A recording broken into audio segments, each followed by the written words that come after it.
Patrick Caner, bonjour. Bonjour, M. Barbier. Merci d'être là. On va revenir d'un mot sur le débat Mélenchon-Zemmour d'hier. Créolisation pour l'un, assimilation à marche forcée pour l'autre. Est-ce que vous reconnaissez dans l'un de ces deux modèles d'intégration pour créer la société, la nation française? Monsieur Barbier, je vais vous décevoir.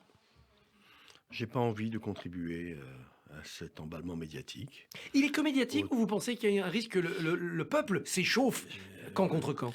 Vous avez envie d'avoir ma réponse, je vous la donnerai pas, parce que j'ai pas envie. J'ai pas envie de contribuer à cet emballement.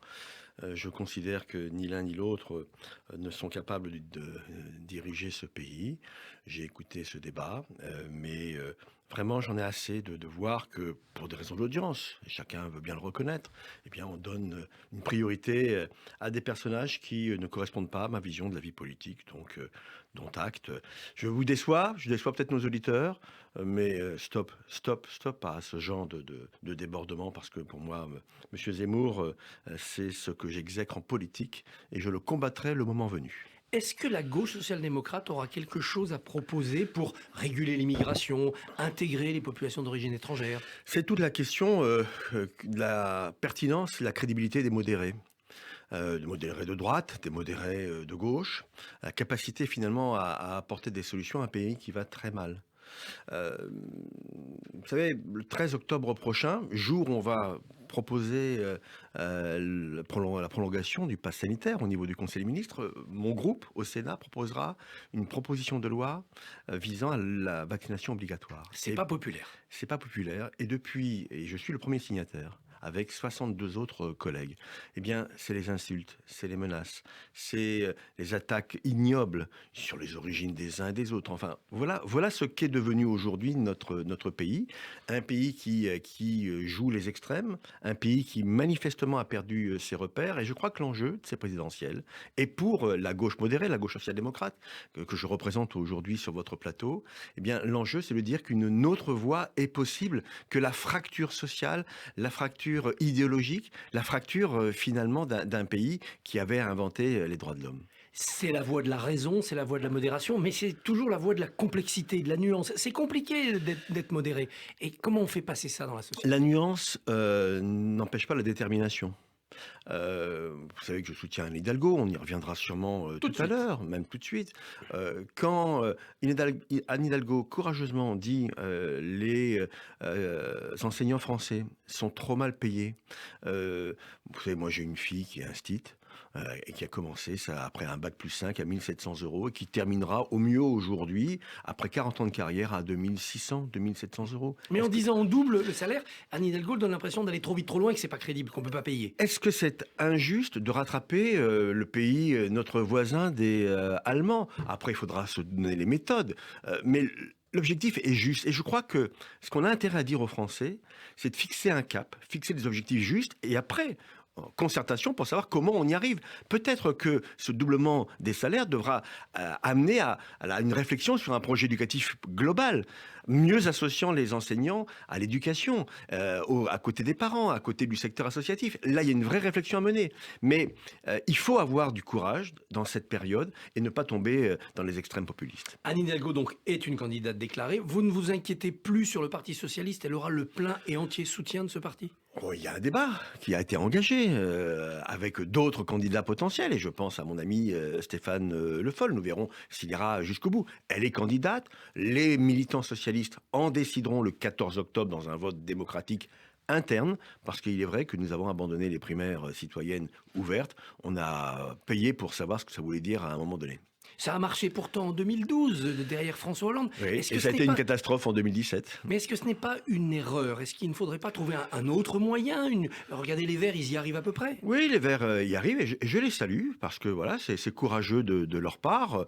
Dans quelques instants, sur une autre chaîne, eh bien, il y aura un débat entre Madame Rousseau et Monsieur Jadot. Ce sont deux visions très différentes de l'écologie politique, qui sont respectables. Eh bien, je laisse les 120 000 électeurs décider. 120 000 parmi les lecteurs, c'est quand même pas 46 ou 47 millions d'électeurs qui sont inscrits sur les listes électorales dans notre pays. Donc, chacun choisit sa méthode. Nous, notre méthode, je pense, est maintenant efficace, à savoir un parti rassemblé autour d'une candidate, potentiellement le 14 octobre, avec un projet politique et surtout, ce qui est la force d'Anne Hidalgo, beaucoup d'élus qui l'entourent. Si la gauche a gagné, souvent, c'est parce qu'elle était unie.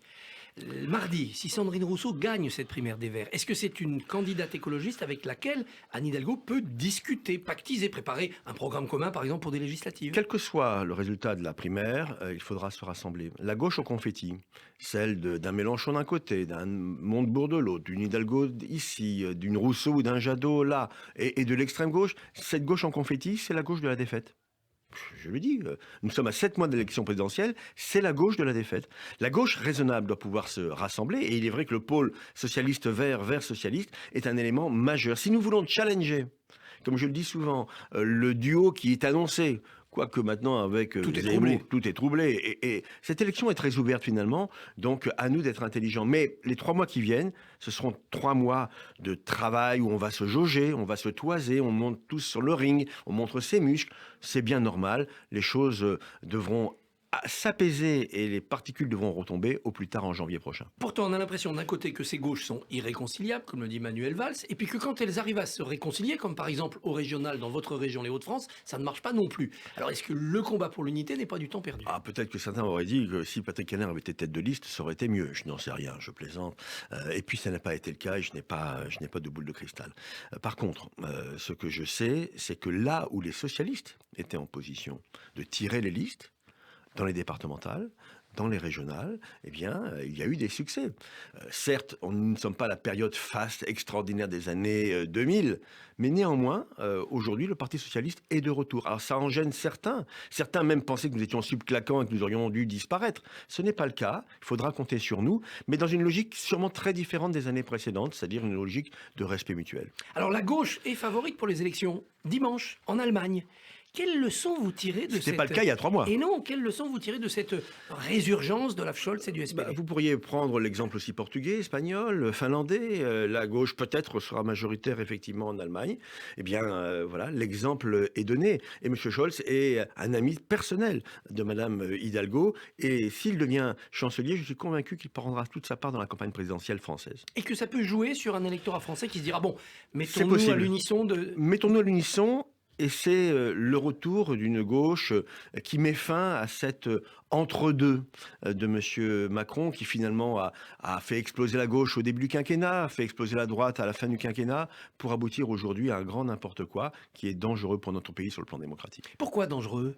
Parce que moi, je ne sais pas ce que donnerait un second tour Le Pen-Macron. Pour l'instant, il le gagne dans les Pour sondages. l'instant, il le gagne.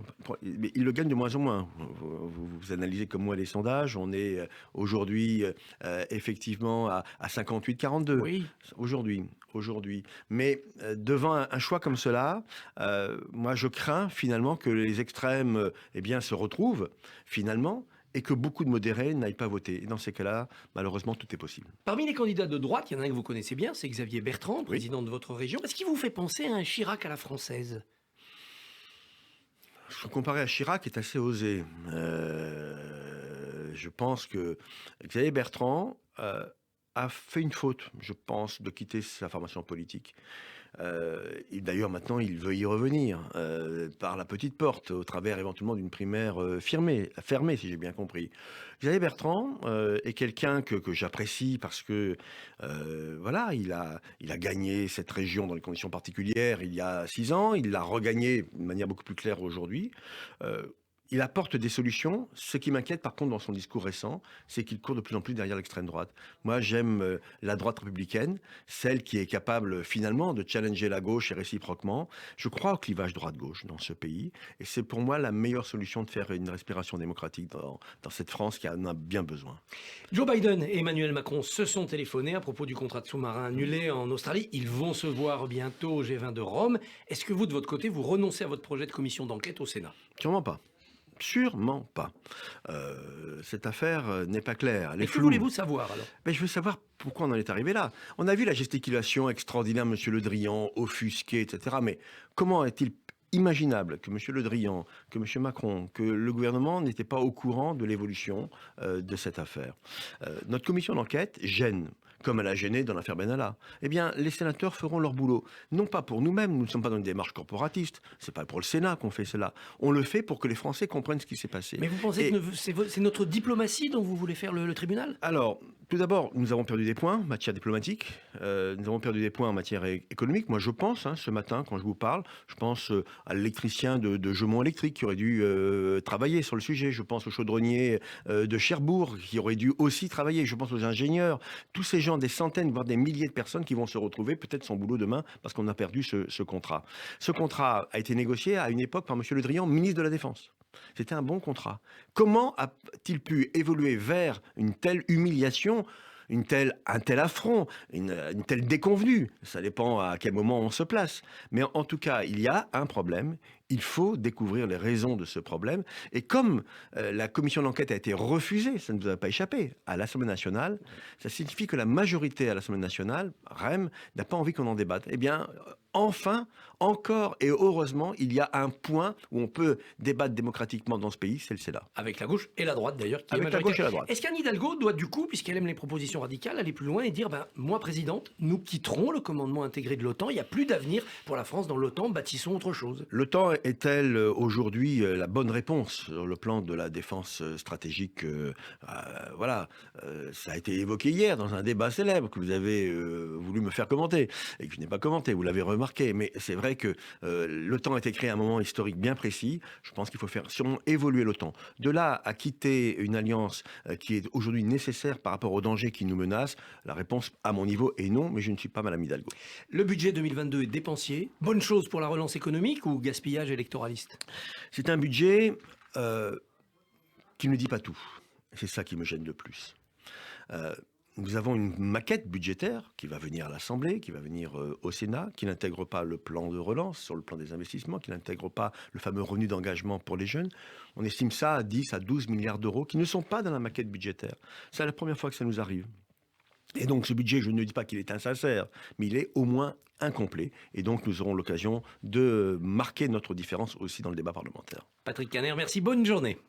Radio J, en route vers la présidentielle.